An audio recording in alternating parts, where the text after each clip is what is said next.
नमस्कार मित्रांनो, मी स्वप्नील पाटील आणि आपण आजपासून वाचणार आहोत एक कथासंग्रह, ज्या कथासंग्रहाचं नाव आहे आगोटच्या बाता.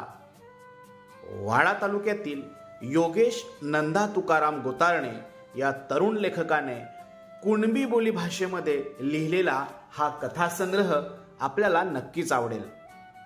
आज आपण या कथासंग्रहामधील एक कथा ऐकणार आहोत. या कथेचं नाव आहे वल्गन. रातच्या मूस झोऱ्या पाऊस पडत होता. फुगे बेरकांचा डराव डराव न रातकिऱ्यांचा आवाज बाबो बाहेर निगाय भिवत होता. त्याच्यान मरणाची टडगी फुटत होती ना कानठल्या बसाय लागलेल. माल्या वर्षा 17 ठिकाणी माचरुंड दाबेल चिंबीच्या फटीतून इजालत होता तर हिशेब नाही. मून मोठी माणसा बरोबर बारकाली पोरा आणि म्हातारी कोतारी माणसा उजाड पावे तो गोदरीन गुंडी मुंडी करून होती. अख्खे रातभर डोल्याला डोला लागला नाही. बाबा असा बरबरत कधीच उठला होता. आम्ही पोरा उठता तोपर्यंत दोघाही सगळीक हिंडून गलत होता तिथं बासना मांडली होती. झर मारलेल न पुढचे दारी साचेल निचोल्याचा पाणी उपसाय दोघा पण लागली होती. अख्खे घराचं कूर रातीपासून भिजून उपाललेलं होतं. इजूच्या घराच्या वंचलीवर नानेटा सुकी जागा पाहून बसेल मला दिसला. तुम्हाला सांगता असला तर न वठाना न पडवीन सगळे कवल आलेल होता. 4-2 ठिकाणचं मासरुंड हवेत उडेल न त्याच्यावर दाबण ठेवेल मेन कापड पण फाटला होता. दारकशीवर पाणी पराय नको म्हणून बाबांनी बनवेल मांडवाची मेड मोरून ती एक बाजूशा लवंडेल होती. मागलेदारची लाकडाची परवी मोरून पडली होती. अख्खे रातीपासून पावसाने निस्ता हैदोस घातला होता. पण कुणब्याला इलाज नाही.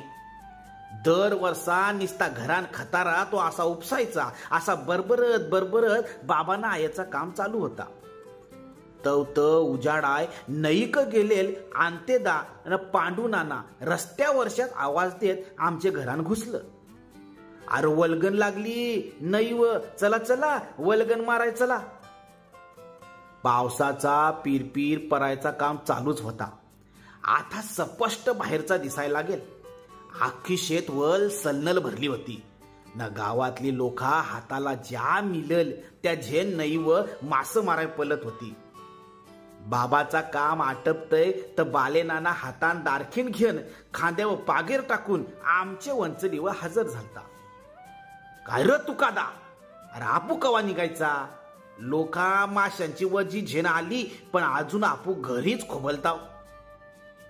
हार पण बाल्या आपले क मास माराय हातेरा ठायठीक नाही ना.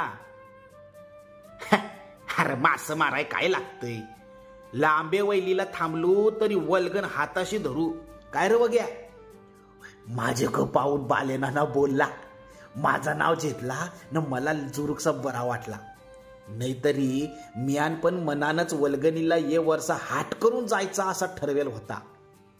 पाटील चड्डीन हात घालून बाबांनी 10 रिपुटल्या मना दिल्या न दुकानावर घासले न मेंथल न माचीस आणाय फोकारला.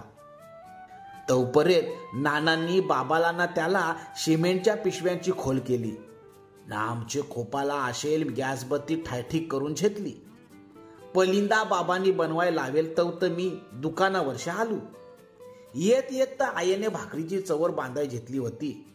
तेच पिवशीन बाबांनी टोप मीठ मसाला न लसणाच्या पाकल्या टाकल्या.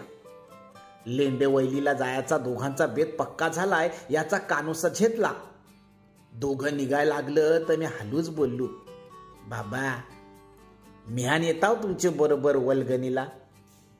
येडावलास का काय? नाही काय जवळ आहे र ना. मरणाचा झोऱ्या पाऊस पडतो तिकडं काय खेळ हाय? हिवारशील शिक परशील घरानच रे आम्ही आलोच. असला तर आता सांगला करायचा र काय? असा मना हेलपटून दोघं पण नकटे पाठीचे बांधाला घाय करीत निघलं. आये पडवीन मशेरी भुजीते याचा फायदा झेन मियान दांडा मोडेल छत्री गवसून कारली न तसाच पडते पावसात धावती निघलो. दोघं पण लांब परीत गेलेले नसतील असा धेन धरून मी धावतीवच निघलो. पण पाऊस एवढा बेकार असला तर अरे एखाद्यानं डोळ्यान बोट घातला तर जवळचा दिसणार नाही एवढा पाऊस. मी या दोघांना पण दत्ते पाटलाचे येईल्याशा वथारला. बालेनानांनी लांबशाच मला पाहिला न म्हणला, अरे त्या पाय वग्या आला र. बाबांनी रागान पाहिला. झाला आता सांगला सत्यानाश लागला. आता मना ह्यो जाम कुटल. तवत नानानी सांगला, असू देस अरे पोरलय हाटी हाय. आलाय तर गॅस बत्तीनं गांजवी संभालील असा सांगून सागाचे पानांचा टोपस नानांनी माझ्या डोक्यान घातला ना आम्ही निघलो. मोठमोठे नाऱ्यांचं बांध फोडून खांडी जेलेल होत्या न पाणी धोधो वायत होता.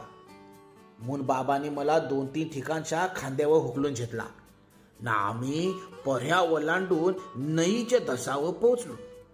लांब लांब ठिकाणी लोका पागेराचं शेव टाकीत होती. येशे पाटलांनी वथुलीला भुसा सोरला होता.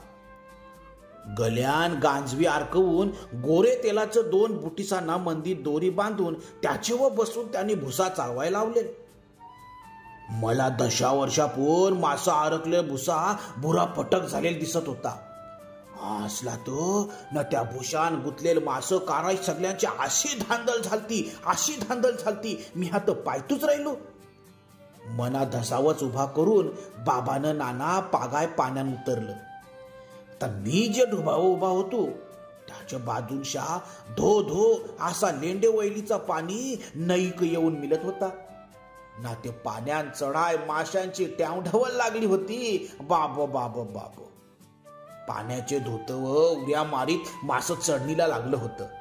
मी पण आरामात पकरीन असा मला वाटला. पण जर मी पाण्यान उतरलो ना वस जेली तर पाण्याचे धोतव लेंडकासारखा कुठं वाद जाण समजायचा पण नाही. या धेनून मी तिथंच उखडू बसलो. बाबा ना नानाचा मास मारायचा काम चालूच होता. दुपार कवाच होऊन जेलती ना आता जाम भूक लागायला लागली होती. 2-1 बोसकी आता पावेत आम्ही बांधली होती. त्याच्यातून 1 पाती मले उडान चिचे असा सगळा काढून बाबांनी करंजेचे झाडाखाली सुकी जागा पाहून इस्त पेटवली. तिच्यावर माशाचा कालवण रटरटाय ठेवला. मिहान दांडा मोडेल छत्री इस्तो इजा नको म्हणून टोपावर धरली होती. तवत येशेनाना पण एक कच्चा आंबा झेनाला न त्याच्या आंबट काचऱ्या त्यानं कालवनान टाकल्या ना तो तिथंच शेकाय बसला. कालवण पलसाचे पानाचं डोमं करून तिच्यान सगळ्याही घेतला न पोट भाकरी खाऊन आम्ही मोवाच्या गोंडाक निघालो. नईला मोप खडली आली होती ना ती दोहे दशी टम फुगेल होती. काट्या कुट्यांची पर्वा कराय कोणालाच येल नव्हता. आता आम्ही मोहाचे गोडाचे वैलीवर पोहोचलो. तिकडं कोणीच आलेलं नव्हता. तर माशांच्या कार्या एकाला एक लागून वर चरत होत्या. असला तो न तुम्हाला सांगताव गाबोली भरेल पोट खाली कराय त्या शेतवणीला जाया अशा जोर करीत होत्या. बारीक मुरी ना कोलंबी दगराला खापलून होती. आम्ही तिघाई पण हाताखालीच वल्गन धरायला सुरुवात केली. चाफून चाफून तर आम्ही बरंच मास पकडलं. शेवटी थकलो. सांज परली येल किती झाला त्या काही कलत पण नव्हता. सगळी आभाल काला काला भरून राहिलेला. आथांशा पाऊस जरा बारीक बारीक झालता. नानांनी माशाची वाटणी केली ना माझ्या हिश्याला 2 पातीचं मास लव्हे गवताचे कारीत वाहून दिलं. त्या असलं दणकेस होतं का मना उचलायलाच पुरलं होतं. रातींचं 7 वाजलं होतं ना आम्ही घरान शिरलो.